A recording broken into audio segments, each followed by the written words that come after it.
இந்த கதையை எழுதியவர் நிதிஷ்குமார். நான் 9வது படிக்கும்போது நடந்த அந்த நிகழ்வு தான் இது. அப்போ எனக்கு 14 வயது. எங்க அப்பா ரயில்வே டிபார்ட்மெண்ட்ல வேலை செஞ்சுட்டு இருந்ததால நாங்க கவர்மெண்ட் குவார்ட்டர்ஸ்ல குடியிருந்தோம். அந்த இடம் ரொம்பவே சின்னதாக தான் இருந்தது. ஆனா அந்த இடத்துல எனக்காக தனியா ஒரு அறை இருந்ததால எனக்கு ரொம்ப சந்தோஷமா இருந்தது. எங்கிருந்து பார்த்தாலும் ரயில்வே கிரிக்கெட் மைதானம் நல்லாவே தெரிஞ்சது. எனக்கு கிரிக்கெட்னா ரொம்ப பிடிக்கும். எனக்கு தூக்கம் வராத போது நான் மகேந்திர சிங் தோனியை பார்த்து எனக்குள்ளேயே நான் பேசிப்பேன்.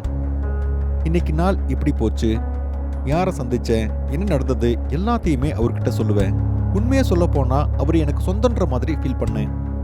ஆனா இந்த வீட்ல இன்னொரு விஷயம் இருக்கு. அது ஒரு டிவி. அது ஒருபோதும் வேலை செய்யாது. ஆனா ஒரு நாள் நைட் என் கடவுளான மகேந்திர சிங் தோனி கிட்ட நான் பேசிட்டே இருக்கும்போது திடீர்னு எனக்கு தாகம் எடுத்தது. நான் தண்ணி குடிக்கிறதுக்காக வெளியே வந்தேன். அப்போ ஹாலில் வைக்கப்பட்டிருந்த டிவி திடீர்னு ஆன் ஆயிடுது. அந்த டிவியில ஒரு பொண்ணு இருந்தாங்க. அவங்க என்னை பார்த்து ஏதோ சொல்லிக்கிட்டு இருந்தாங்க. நான் உங்களுக்கு இப்ப ஒரு தகவல் சொல்றதுக்காக வந்திருக்கேன். ஃபுட்பால் மேட்ச் நடந்துகிட்டு இருக்கு. அதனால நான் சொன்ன மாதிரி நீங்க நடந்துக்கோங்க. தயவு செய்து நீங்க ரொம்ப பத்திரமா இருந்துக்கோங்க. நான் அதை கேட்டுக்கிட்டு இருந்தேன். அப்போ திடீர்னு டிவி ஆஃப் ஆயிடுது. அந்த பொண்ணோட பேச்சு கேட்டு நான் ஷாக்காய் நின்னுட்டு இருந்தேன். அந்த பொண்ணு யாரு? என் பேர் அவங்களுக்கு எப்படி தெரியும்? அவங்க லைவ்ல வந்து சொன்னது உண்மையிலேயே நடக்குமா? இந்த கேள்வி என் மனசுக்குள்ள திரும்ப திரும்ப ஓடிக்கிட்டே இருந்தது. என் காதுகளை என்னால நம்பவே முடியல. நான் டிவி கிட்ட போய் அதோட சுவிட்சை பார்த்தேன். ஆனா ஏற்கனவே அது ஆஃப் ஆகி தான் இருந்தது. ஏன் இதெல்லாம் நடந்துகிட்டு இருக்கு? நைட் முழுவதும் நான் அதை பத்தியே யோசிச்சுக்கிட்டு இருந்தேன். காலையில விடிஞ்சதும் நான் ஸ்கூல் போயிட்டேன். இருந்தாலும் டிவியில அந்த பொண்ணு சொன்னது என் மனசுல ஓடிக்கிட்டே இருந்தது. நான் வீட்டுக்கு திரும்ப வந்ததும் ஜன்னல் பக்கத்துல நின்னுக்கிட்டு ஜன்னல் வழியா அந்த கிரிக்கெட் மைதானத்தையே பார்த்துக்கிட்டு இருந்தேன். இன்னைக்கு கிரிக்கெட் கிரவுண்ட்ல கூட்டம் ரொம்ப அதிகமா இருந்தது. டோர்னமெண்டோட ஃபைனல் இப்போ நடந்துகிட்டு இருந்தது. மக்கள் அங்க ஆரவாரம் பண்ணிக்கிட்டு இருந்தது. வீட்டுல இருந்த எனக்கு கேட்டுக்கிட்டு இருந்தது. இது வரைக்கும் எல்லாமே நல்லா தான் போயிட்டு இருந்தது. மெதுவா கிரிக்கெட் மேட்ச் முடிஞ்சது. கிரிக்கெட் ரசிகர்கள் எல்லாம் அவங்க வீட்டுக்கு கிளம்பிட்டு இருந்தாங்க. அம்மா சாப்பாடு சாப்பிட்றதுக்கு என்ன கூப்பிட்டுக்கிட்டு இருந்தாங்க. நான் அதிகமா யோசிச்சுட்டு இருக்கேன்னு நினைக்கிறேன். ஒருவேளை அதெல்லாம் என்னோட பிரம்மையா இருக்குமா? இப்படி நான் என்ன நானே சமாதானப்படுத்திக்கிட்டு டின்னர் சாப்பிட்றதுக்கு போயிட்டேன். இருந்தாலும் என் மனசுல ஏதோ ஒரு மூலையில இன்னும் அது ஓடிக்கிட்டே இருந்தது. சாப்பிட்ட உடனே ஆர்வத்தோட வேகமா வந்து அந்த கிரிக்கெட் மைதானத்தை பார்த்தேன். அந்த முழு கிரிக்கெட் மைதானத்திலையும் ஒரே ஒருத்தர் மட்டும் உட்காந்துக்கிட்டு இருந்தாரு. நான் ரொம்ப நேரம் அவரையே பார்த்துட்டு இருந்தேன். ஆனா மணிக்கணக்கில் அந்த ஆளு அந்த இடத்தை விட்டு கொஞ்சம் கூட நகரல. இப்போ நைட் 11 மணி ஆகியிருந்தது. அப்போ நான் யார்கிட்டையும் சொல்லாம ரகசியமா அந்த கிரிக்கெட் கிரவுண்டுக்கு போனேன். நான் அந்த ஆளை பார்த்து சத்தமா கத்துனேன். அங்கிள், நீங்க நல்லா இருக்கீங்களா? அங்கிள், நைட் ஆயிடுச்சு, ஏன் இன்னும் வீட்டுக்கு போகாம இருக்கீங்க? அங்கிள், கேக்குதுங்களா? நான் இவ்வளோ கேட்டதுக்கு அப்புறமும் கூட அவர் எந்த ஒரு பதிலும் சொல்லாம அங்கேயே உட்காந்துட்டு இருந்தாரு. நான் மெதுவா போய் அவர் மேல கை வச்சேன். அவரோட தலை மட்டும் உடல்ல இருந்து தனியா கீழே விழுந்தது. அவரோட தலையை யாரோ அறுத்துட்டு சும்மா உடம்பு மேல வச்சிருந்திருக்காங்க. அவர் தலை மட்டும் தனியா கீழே விழுந்ததை பார்த்து பயத்துல கத்திக்கிட்டு இருந்தேன். பயத்தால என் உடம்பு தன்னால நடுங்கிட்டு இருந்தது. வெட்டப்பட்டு கீழே விழுந்திருக்கிற அந்த தலையில இருக்கிற கண்கள் என்னையே பார்த்துக்கிட்டு இருந்தது. உண்மையை சொல்ல போனா அந்த தலையை நான் சாகுற வரைக்கும் மறக்கவே மாட்டேன். நான் உடனே ரொம்ப பயந்து போய் நேரா என்னோட ரூமுக்கு வந்துட்டேன். ஜன்னல் வழியா பார்த்தா கூட அந்த உடம்பு மட்டும் தெரிஞ்சுக்கிட்டு இருந்தது. இது எப்படி சாத்தியம்? டிவியில அந்த பொண்ணு சொன்னது எப்படி உண்மையாச்சு? கொலை பண்ணது அவங்க தானா? இல்ல யாராவது என்ன பிராங்க் பண்ண பாக்குறாங்களா? இல்ல இதெல்லாம் உண்மைதானா? இப்படி எனக்குள்ள நிறைய கேள்விகள் ஓடிட்டு இருந்தது. இன்னைக்கு நான் தோனியோட போஸ்டர் பார்த்தும் பேசவே இல்லை. இப்போ நேரம் நள்ளிரவுக்கு மேல ஆயிடுச்சு. இந்த நேரத்துல என் அம்மாவும் அப்பாவும் நிம்மதியா தூங்கிட்டு இருப்பாங்க. அதனால டிவியோட இணைக்கப்பட்டிருந்த அந்த பிளக்கை பிடிங்கிட்டு அங்கேயே நான் உட்காந்துக்கிட்டு இருந்தேன். நான் நைட் 3 மணி வரைக்கும் காத்துக்கிட்டு இருந்தேன். அப்போ நான் பயந்துகிட்டு இருந்த அந்த நிகழ்வு நடந்தது. இந்த முறையும் டிவி தன்னால ஆன் ஆயிடுது. இப்போ டிவியில வந்தது அந்த பொண்ணு இல்ல. இந்த முறை டிவியில வந்தது கிரிக்கெட் மைதானத்துல கொலை செய்யப்பட்டு கிடந்த அந்த ஆளு. தலை மட்டும் தனியா கிடந்து எந்த கண்கள் என்னை பார்த்துக்கிட்டே இருந்ததோ அதே கண்களோட டிவியில் ஒருத்தர் என்னை பார்த்து பேசிக்கிட்டு இருந்தாரு. நேரா என்னையே தான் பார்த்தாரு. ஹலோ தேவ், எப்படி இருக்க? என்னாச்சு? இன்னைக்கு ரொம்ப பயந்து போயிருக்க? நல்லா இருக்குல்ல? சரி கேளு, நான் உனக்கு ஒரு நியூஸ் சொல்கிறேன். நாளைக்கு உங்கள் அப்பா சாக போகிறாரு. அதனால நீ அவரை பார்த்துக்கோ. நான் கிளம்புறேன். பாய். அந்த வார்த்தையை கேட்ட உடனே நான் அதிர்ச்சி ஆயிட்டேன். அந்த ஒரு செகண்ட் நான் இன்னும் அந்த கிரிக்கெட் கிரவுண்டில் இருக்கிற மாதிரி தான் உணர்ந்தேன். அந்த வெட்டப்பட்ட தலை தான் என்கிட்ட பேசிட்டு இருக்குன்னு எனக்கு தோணுச்சு. எனக்கு ஒன்றுமே புரியல. நான் நேராக போய் எங்கள் அம்மாவும் அப்பாவும் தூங்கிட்டு இருந்த ரூமோட கதவை தட்டினேன். நான் சத்தமாக கத்த ஆரம்பித்தேன். அப்பா, கதவை திறங்க, எனக்கு பயமா இருக்கு. நீங்க தூங்கிட்டீங்களா? அம்மா, அப்பா. நான் இப்படி கத்திட்டு இருக்கிறத கேட்டு எங்க அம்மா கதவை திறந்து என்னை கட்டி பிடிச்சாங்க. நான் பதட்டமா இருக்கிறத பார்த்து எங்க அப்பாவும் கவலைப்பட்டாரு. என் தலையில கையை வச்சுட்டு அவர் என்கிட்ட கேட்டாரு, என்னாச்சுப்பா? ஏதாவது கெட்ட கனவு கண்டியா? கவலைப்படாத, எல்லாம் சரியாயிடும். என் அப்பா இப்படி சொன்னதும் டிவியில அந்த ஆள் சொன்னதுதான் எனக்கு இப்ப ஞாபகத்துக்கு வந்தது. நான் எங்க அப்பாவை கூட்டிட்டு போய் டிவியை காமிச்சு நடந்ததை சொல்ல நினைச்சேன். ஆனா இப்ப அந்த டிவி ஆஃப் ஆயிருக்கிறத நான் கவனிச்சேன். என் கையால தான் அந்த டிவியோட ஒயரை சுவிட்ச் போர்ட்ல இருந்து தனியா பிடுங்கி வச்சேன். அது மட்டும் இல்லாம 14 வயசு குழந்தை சொல்றத அவங்க எப்படி நம்புவாங்க? இதெல்லாம் என் மனசுல தோணிட்டு இருந்தது. அதனால நான் அமைதியாயிட்டேன். நான் டிவியில ஏதோ பார்த்து பயந்து போயிட்டதா என்னோட அம்மாவும் அப்பாவும் நினைச்சாங்க. நானும் ரொம்ப பயந்து போயிருந்தேன். நான் பயந்தது நாளைக்கு என்ன நடக்குமோன்னு நினைச்சு அன்னைக்கு நைட் நான் என் அம்மா அப்பாவோட தூங்கினேன்.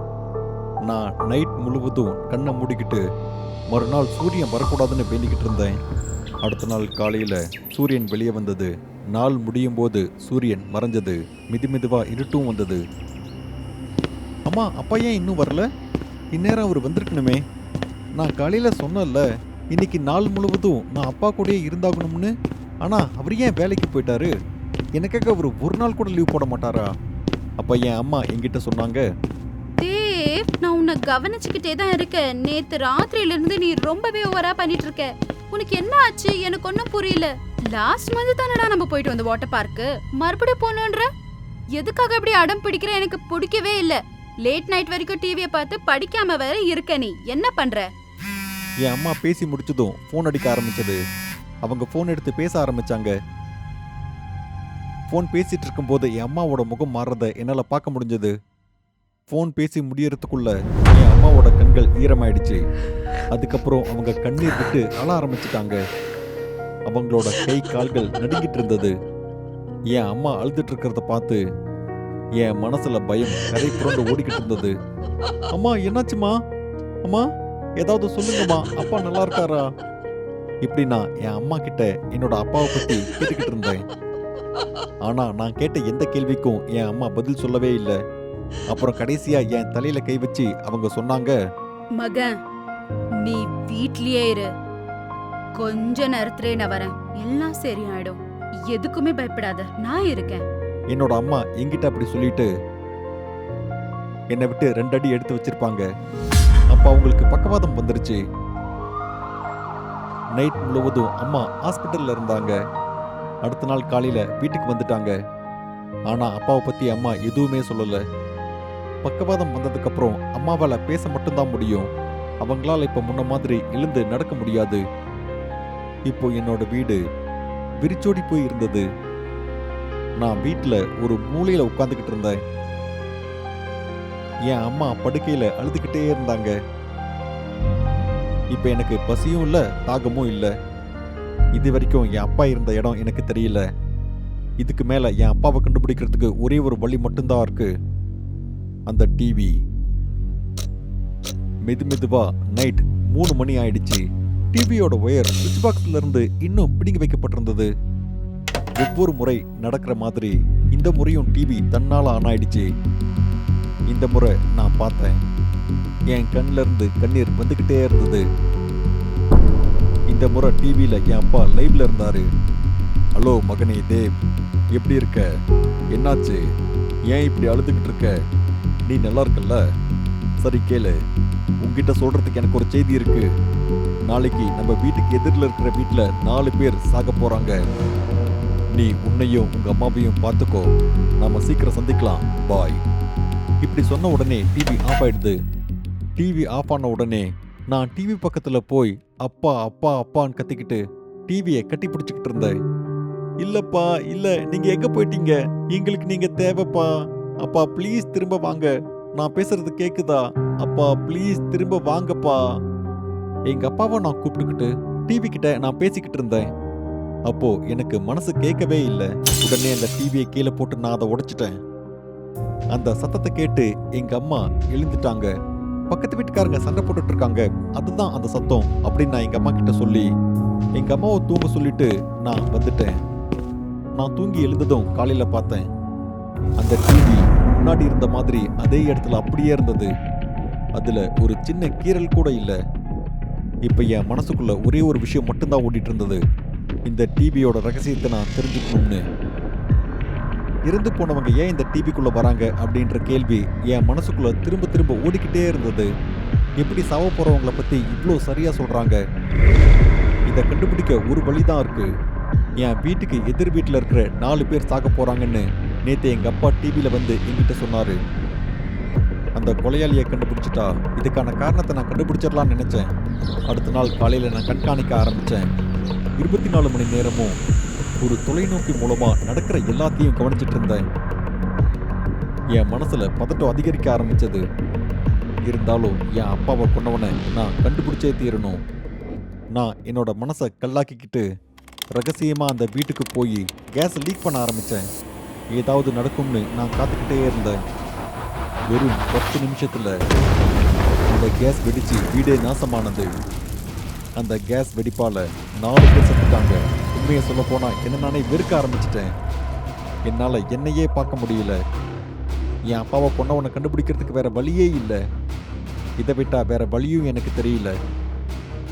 ஆனா இந்த முயற்சி எனக்கு பலன் தரவே இல்லை. என்னால கொல்லப்பட்ட அந்த 4 பேர் நைட் 3 மணிக்கு டிவியில லைவ் வந்தாங்க. அடுத்த பாதிக்கப்பட போறவங்களை பத்தி அவங்க எங்கிட்ட சொன்னாங்க. ஆனா அந்த லைவ்ல ஏன் அவங்க டிவியில வராங்கன்னு சொல்லவே இல்லை.